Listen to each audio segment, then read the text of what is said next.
3 जनवरी के मध्य रात्रि में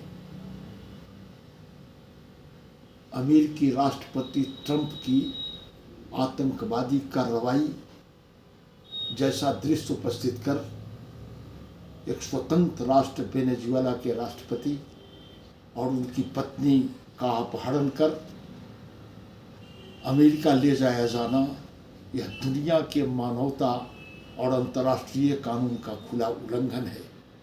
इस आपराधिक कार्रवाई के लिए ट्रंप को अंतर्राष्ट्रीय टेररिस्ट घोषित किया जाना चाहिए और पूरे दुनिया को इसका प्रतिरोध किया जाना चाहिए।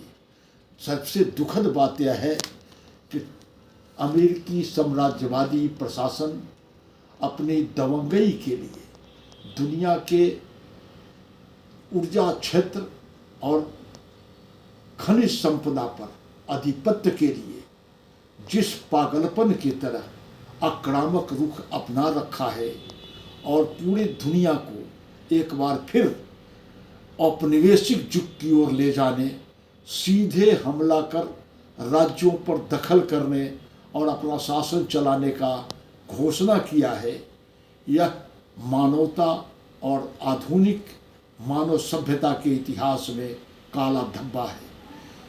दुनिया में इसके प्रतिरोध हो रहे हैं। खुद अमेरिका में व्हाइट हाउस के सामने विरोध प्रदर्शन हुआ है। कमला हैरिस ने भी इसका विरोध किया है। लेकिन सबसे दुखद बात यह है कि दुनिया के साम्राज्यवादी और पूंजीपति जो हृदयहीन मुनाफाखोर होते हैं और ट्रंप के करीबी एलन मस्क ने इसका स्वागत किया है। यह साबित करता है कि पूंजीपति मानवता का दुश्मन है, जनतंत्र का दुश्मन है। यह कार्रवाई जो 3 तारीख के मध्य रात्रि में की गई, इसकी सूचना अंतर्राष्ट्रीय संगठन संयुक्त राष्ट्र संघ को भी नहीं दी गई। किसी भी राष्ट्र में, किसी भी देश में कार्रवाई के लिए सुरक्षा परिषद को सूचना दी जानी होती है, वह भी नहीं की गई। राष्ट्रपति की गिरफ्तारी कोई भी देश बिना अंतर्राष्ट्रीय मापदंडों के नहीं कर सकता और इस तरह से अंतर्राष्ट्रीय मापदंडों का उल्लंघन करके जिस तरह बेडरूम से राष्ट्रपति और उनके पत्नी का अपहरण किया गया, यह दुनिया के मानवता के इतिहास में सबसे काला धब्बा है जिसे माफ़ नहीं किया जा सकता है। अच्छी बात है कि पूरी दुनिया में इसका प्रतिरोध हो रहा है। भारत में भी जंतर मंतर पर वामपंथी पार्टियों ने तत्काल प्रतिरोध का आह्वान किया है। देश भर में और दुनिया भर में प्रतिरोध हो रहे हैं और यह साम्राज्यवादी सीधे ब्रिटिश साम्राज्य के तरह दुनिया में नव उपनिवेशवाद स्थापित करने की कोशिश, अमेरिकी दादागिरी की कोशिश, मानवता का के साथ दुश्मनी है, अंतर्राष्ट्रीय विश्व व्यवस्था के साथ दुश्मनी है और तीसरी विश्व युद्ध का आगाज जैसा है जिसे बर्दाश्त नहीं किया जा सकता है।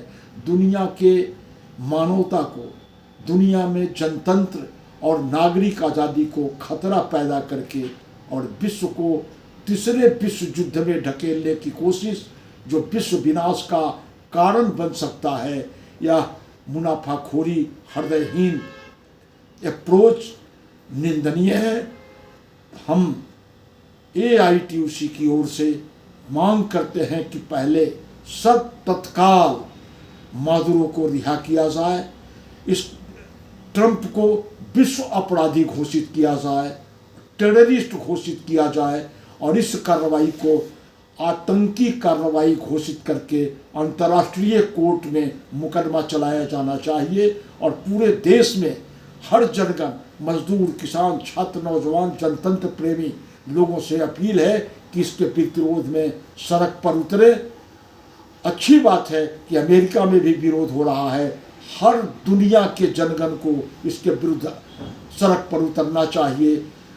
हमास और खासकर फिलिस्तीन में जनसंहार के बाद इनके मनोबल इतने बढ़ गए हैं कि पूरे दुनिया में के कानून, अंतर्राष्ट्रीय कानून, देश के कानून, मानवता, मानवाधिकार, चार्टर सबका उल्लंघन करके जो कार्रवाई हुई है, इसका सर्वत्र विरोध किया जाना चाहिए और अमेरिका के ट्रंप के फासिस्ट और तानाशाह प्रवृत्ति का अंत हो, इसके लिए विश्व जनमत तैयार किया जाना चाहिए।